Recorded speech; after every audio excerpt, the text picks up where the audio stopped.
150 वर्ष पूरे हो रहे हैं, तो हमने श्रवण क्यों किया? स्वामी विवेकानंद जी कहते थे, जो जाते हैं उनको नष्ट करने के लिए किसी भारी शक्ति की आवश्यकता नहीं पड़ती, वो स्वयं ही समाप्त हो जाते हैं। तो ऐसे लोग जिन्होंने समाज में नई चेतना भरने का काम किया, एक नव जागरण का काम किया, उन लोगों को सदैव याद करना चाहिए। और केवल याद करने से काम नहीं चलेगा।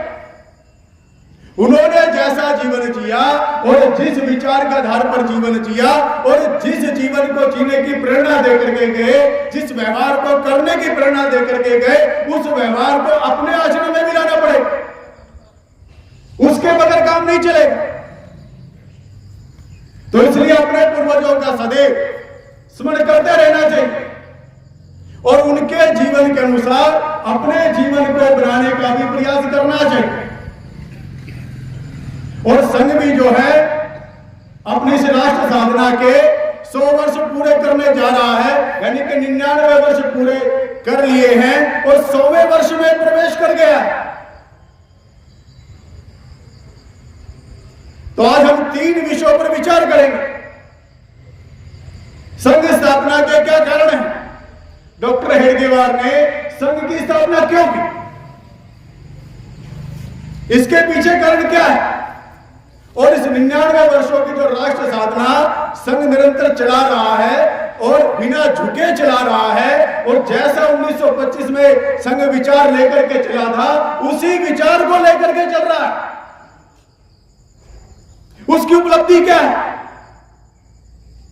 और 100वें वर्ष में यानी कि शताब्दी वर्ष में जब हम प्रवेश करेंगे तो एक संगठन के नाते हमारी भूमिका क्या होनी चाहिए, एक संसद के नाते हमारी भूमिका क्या होनी चाहिए, इन 3 विषयों को लेकर के हम विचार करेंगे।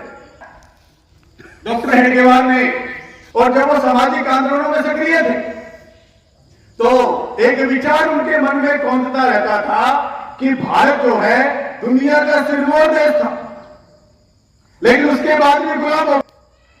इसके पीछे कारण क्या है? अपनी भारतीय संस्कृति का, अपने गौरवशाली अतीत का, अपनी परंपरा का गहनता से अध्ययन किया। भारत का जो विचार है वो सबके कल्याण का विचार है। भारत का विचार ही दुनिया में शांति ला सकता है।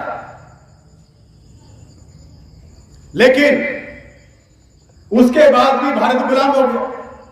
विज्ञान के क्षेत्र में, ज्ञान के क्षेत्र में, सब क्षेत्रों में अग्रणी भूमिका रखने के बाद भी हम गुलाम हैं। वीरता के क्षेत्र में दुनिया में सबसे अग्रणी लोग थे हम। हमारी तो इस भूमि को ही वीर प्रसूता माता कहते हैं, यानी कि वीरों को जन्म देने वाली माता। हमारे पूर्वज कितने पराक्रमी थे। मैं रामायण महाभारत काल की बात नहीं करता हूं। महाराणा प्रताप का उदाहरण लेंगे। जब हल्दी घाटी का युद्ध चल रहा था, उस समय जब महाराणा प्रताप का घोड़ा चेतक, उनका पिछले वाला पांव घायल हो गया और वो ठीक से युद्ध कर नहीं पा रहे थे। उनके जीवन से हमें प्रेरणा मिलती। भारत समाज में आ रही थी, भारतीय समाज में एक नई अंगड़ाई भारतीय समाज ले रहा था।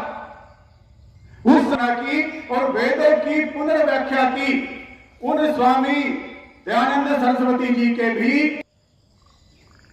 ऐसे ही बिरसा मुंडा, भगवान बिरसा मुंडा, जिन्होंने वर्णों की चेतना लाने का काम किया और केवल विचार के आधार पर नहीं,